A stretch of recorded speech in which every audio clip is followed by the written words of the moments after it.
कहेला पवन सिंह हो, कहेला पवन सिंह हो,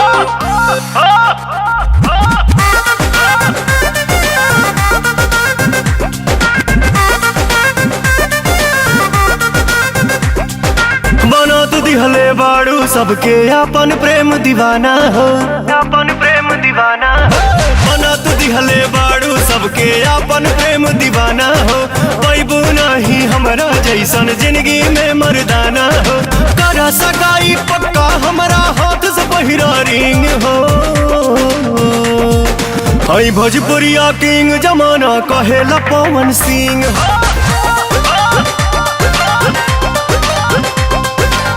भोजपुरिया किंग जमाना कहेला पवन सिंह हो। ब्यूटीफुल बॉडी बा तोहार सेक्सी सेक्सी लुक हो। ऐसे चलबू तान के सीना चल जाई बंदूक हो।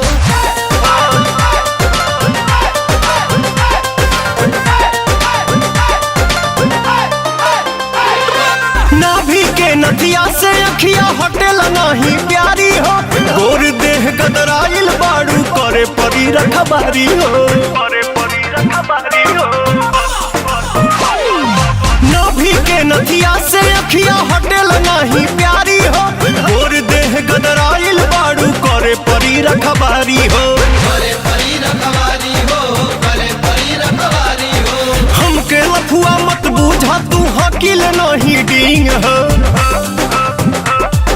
हई भोजपुरिया किंग जमाना कहेला पवन सिंह हो। भोजपुरिया किंग जमाना कहेला पवन सिंह हो।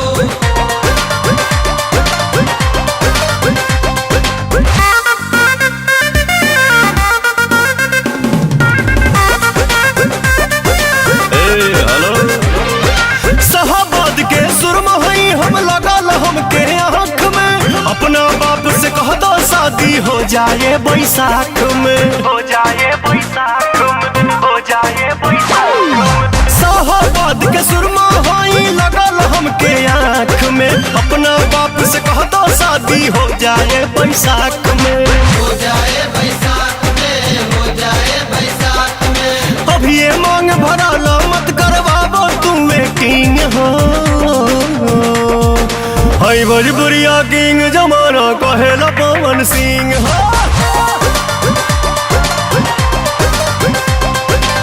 भोजपुरिया किंग जमाना कहेला पवन सिंह हो।